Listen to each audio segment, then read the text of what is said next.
Hello बच्चों, आपका आस्था classes में स्वागत है।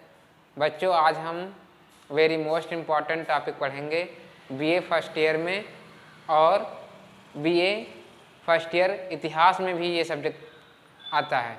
तो बच्चों, आज हम पढ़ेंगे आश्रम व्यवस्था पढ़ेंगे। आश्रम क्या होता है? तो देखो बच्चों, आश्रम की परिभाषा इस प्रकार है। प्राचीन हिंदू समाज में आश्रम व्यवस्था का सर्वश्रेष्ठ स्थान रहा है।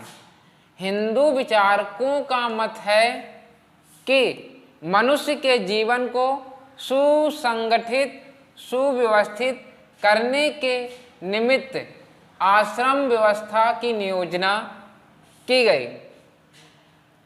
मतलब कि हिंदू जीवन जो चलता था पहले, तो सुसंगठित सुव्यवस्थित करने के लिए आश्रम की व्यवस्था की गई थी। उन्होंने मानव जीवन को समग्रता पूर्वक व्यवस्थित रूप प्रदान करने के लिए उसे आश्रम के अंतर्गत विभाजित किया था।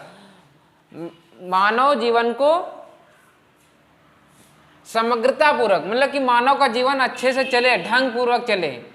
फिर आश्रम का अर्थ हम जानेंगे। आश्रम शब्द जो है किससे बना है? तो आश्रम शब्द माँ उपसर्ग पूर्वक संस्कृत के श्रम धातु से बना है। इसके अंतर्गत मनुष्य श्रम पूर्वक विभिन्न आश्रमों के कार्य को संपन्न करता था। इस प्रकार आश्रम का अर्थ उद्योग या प्रयत्न माना गया है। परम पद तक पहुंचने में ये आश्रम विश्राम स्थल के रूप में कार्य करते थे। ये परम पद क्या है? परम पद मनुष्य के जीवन का आखिरी पल, मतलब कि मनुष्य जब मरे तो उसे मोक्ष की प्राप्ति हो, वही परम पद है। तो परम पद पहुंचने में ये आश्रम विश्राम स्थल के रूप में कार्य करते थे। प्रत्येक आश्रम की अपनी अलग अलग स्थिति है। प्रत्येक आश्रम की अलग अलग स्थिति है, मतलब कि हर एक आश्रम का अलग अलग महत्व है, जिनकी प्राप्ति के लिए मनुष्य का तत्संबंधी कार्य ही उसका श्रम है, जो उस आश्रम से आबाद रहता, आबाद माने जुड़ा रहता, आश्रम का पालन विधि पूर्वक किया जाता रहा है। बच्चों, हम आश्रम की परिभाषा व व्यवस्था जान चुके हैं। अब हम जानेंगे आश्रम कितने प्रकार के होते हैं। तो आश्रम 4 प्रकार के होते हैं। आश्रम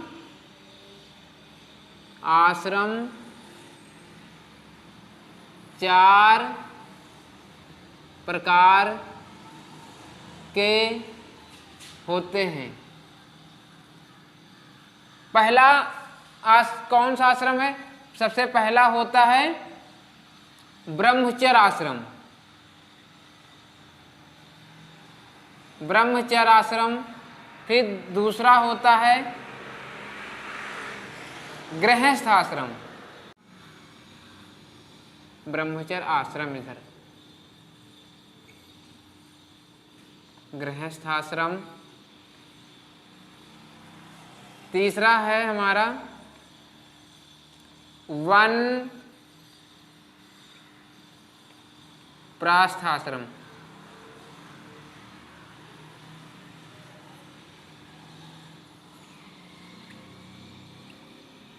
और चौथा है हमारा संन्यास आश्रम।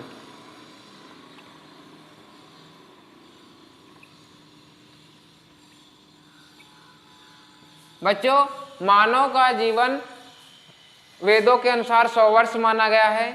तो 100 वर्ष को हम 4 भागों में बांटते हैं, जिसमें प्रत्येक आश्रम की आयु 25 साल होती, निर्धारित की जाती है। 25 चौको 100। ये आश्रम जो ब्रह्मचर्य आश्रम है, ये 0 से 25 मानी गई है। फिर ये 25 गृहस्थ आश्रम जो है 25 से 50 मानी गई है। फिर इसके बाद वानप्रस्थ आश्रम, ये 50 से 75 मानी गई है। और ये संन्यास आश्रम 75 से 100 मानी गई है। बच्चों, हम एक एक आश्रम के बारे में जानेंगे। ब्रह्मचर्य आश्रम ब्रह्मचर्य दो शब्दों से मिलकर बना है, ब्रह्म और चर्य। ब्रह्म का तात्पर्य है महान तथा चार्य का मतलब है विचरण करना। इन्हें सम्मिलित अर्थों में ब्रह्म के मार्ग पर चलना बताया गया है। हिंदू विचारकों का या हिंदू चिंतकों का ऐसा अभिमत है कि मनुष्य के बौद्धिक और शिक्षित जीवन के निमित्त ब्रह्मचर्य आश्रम की व्यवस्था की गई है। विद्या और शिक्षा की प्राप्ति इसी के पालन से होती थी। जिससे मनुष्य की ज्ञान गरिमा चरमोत्कर्ष पर पहुंचती थी। ब्रह्मचर्य को दूसरे रूप में अर्थवर्थ के मार्ग पर चलना बताया गया है, क्योंकि ब्रह्म और वेद के घनिष्ठ संबंध हैं। कहा गया है ब्रह्म वेद इत श्रुते। बच्चों, ब्रह्मचर्य आश्रम अपनाने से पहले एक और संस्कार होता था, उसे यज्ञोपवीत संस्कार बोलते थे, अर्थात उपनयन संस्कार। तो उपनयन संस्कार क्या होता है? उपनयन इसका क्या मतलब होता है? तो यज्ञोपवीत संस्कार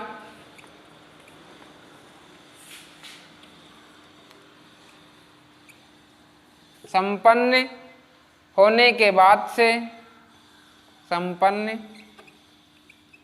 होने के बाद ही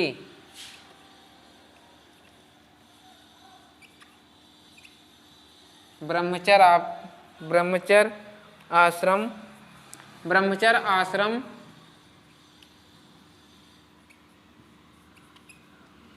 प्रारंभ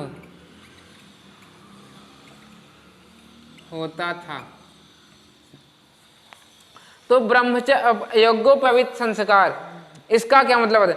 उपनयन शब्द दो शब्दों से मिलकर बना है। उप का मतलब होता है समीप, नयन का मतलब होता है ले जाना, अर्थात गुरु के समीप ले जाना।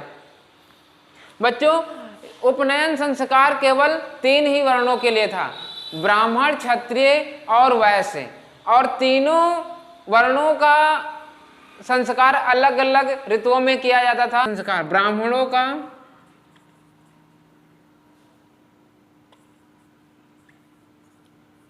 का बसंत ऋतु में,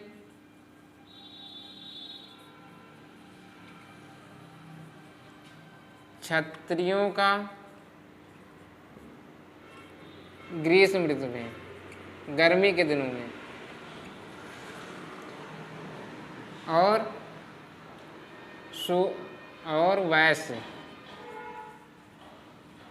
वैश्यों का शरद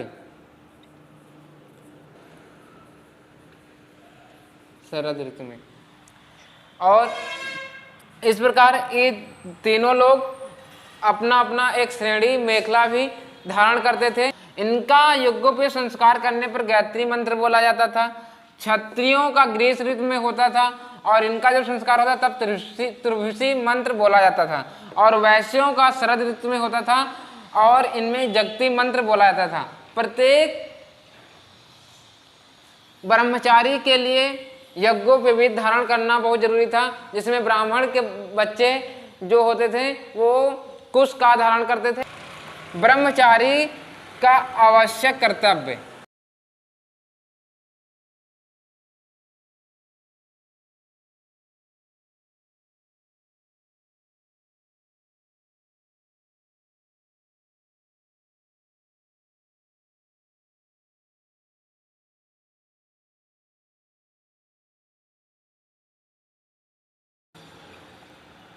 आवश्यक कर्तव्य, तो ब्रह्मचारी का आवश्यक कर्तव्य होता था गुरु के सानिध्य में रहना। प्रायः सभी व्यवस्थाकारों ने गुरु से सानिध्य में रहकर विद्या अर्जन करने की व्यवस्था छात्रों के लिए की है। गुरुकुल में रहकर छात्र विभिन्न कार्यों या विषयों का अध्ययन करता था। गुरुकुल का वातावरण अत्यंत शांत और एकांत का था, जहाँ शिक्षा और विद्या का अध्ययन सुचारू रूप से हो सकता था। विद्या अध्ययन में निमित्त गुरु के पास गए विद्यार्थी के लिए यह आवश्यक था कि वह गुरु का अभिनंदन करे। ब्रह्मचारी का जीवन कैसा होता था बच्चों? तो ब्रह्मचार्य में दीक्षित होने के बाद बालक को ब्रह्मचारी कहा जाता था। वह व्रत का पालन करता था। जो ब्रह्मचारी वेद तथा ब्रह्मवत के कारण ही वह ब्रह्मचारी की संज्ञा से अभिहित किया गया था। मनु का विचार है कि वह सूर्य उपासना के बाद भिक्षा मांगता था और उसका कर्तव्य था कि नियमित रूप से भिक्षा याचना करे और जो भी उसे मिले उसे गुरु की सेवा में लाकर अर्पित कर दे। प्रत्येक गृहस्थ का यह प्रथम कर्तव्य था कि वह ब्रह्मचारी को भिक्षा प्रदान करे। मनु का ऐसा निर्देश है कि ब्रह्मचारी को केवल 2 बार साया और प्रातः भोजन करना चाहिए, बीच में भोजन करना उसके लिए निषिद्ध था। मतलब कि ब्रह्मचारी को दिन में केवल और रात में सुबह और शाम ही भोजन करने का केवल निर्देश देते थे। वह 10 शील साधना और अनुशासन का मन से अनुसरण करता था। उसके भिक्षा अर्जन, भोजन, शयन, गुरु शुश्रूषा, समाधि दान, निवास आदि पर अनेक नियमों की व्यवस्था थी। वह गुरुओं के पास पशुओं की देखभाल करता था। अगला रहेगा गृहस्थ आश्रम।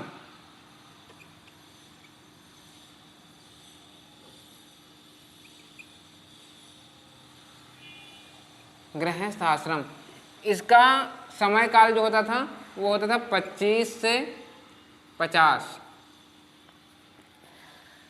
ब्रह्मचारी के समावर्तन,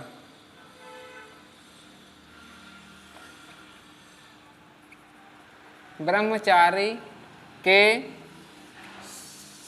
समावर्तन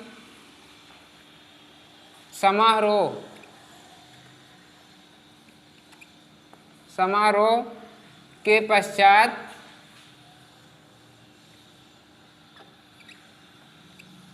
पश्चात गृहस्थ जीवन प्रारंभ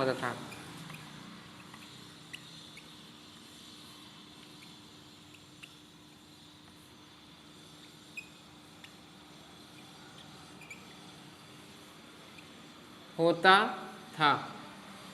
ये तभी होता था जब ब्रह्मचारी का जब जीवन समाप्त हो जाता था। ब्रह्मचारी का काल जब समाप्त हो जाता तब बच्चा जो होता था गुरु के सानिध्य से आकर के गांव में आकर के रहता था और अपना गृहस्थ जीवन क्या होता था बसा लेता था। इसमें जो होता था इसमें बहुत सारे काम हैं करने पड़ते थे। वह गुरु की आज्ञा प्राप्त कर घर की ओर प्रस्थान करता था। इस प्रकार की व्यवस्था का पालन न करने वाला निंदा सूचक शब्द से संबोधित किया जाता था। मनु ने गृहस्थ आश्रम की विशेष प्रशंसा की है।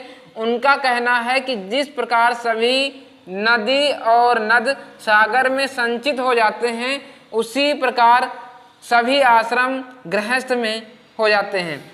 इस आश्रम में पति और पत्नी एक दूसरे के प्रति सहयुक्त होकर धर्मानुसार व्यवहार करते हैं। गृहस्थ आश्रम में ही अन्य आश्रमों का विस्तार और विकास होता था। इस प्रकार के अनुग्रह और आदर पर अन्य आश्रम पूर्णतः निर्भर करते थे। और अब अगली हेडिंग इसमें हम और डाल के लिख सकते हैं गृहस्थ के कर्तव्य। गृहस्थ के कर्तव्य,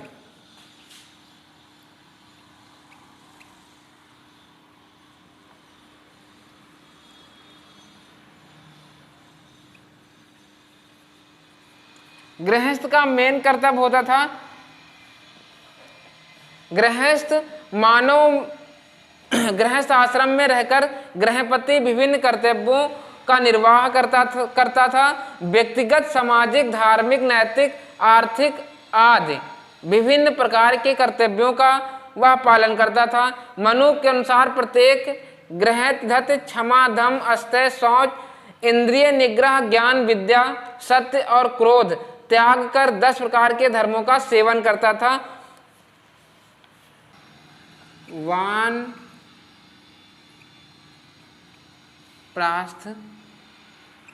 आश्रम, इसमें क्या होता था कि जब गृहस्थ आश्रम के बाद वानप्रस्थ आश्रम प्रारंभ होता था। जब मनुष्य अपने समस्त गृहस्थ कर्तव्यों और उत्तरदायित्व का समाप्त कर लेता था, तब वह सांसारिक मोह माया को त्याग कर वानप्रस्थ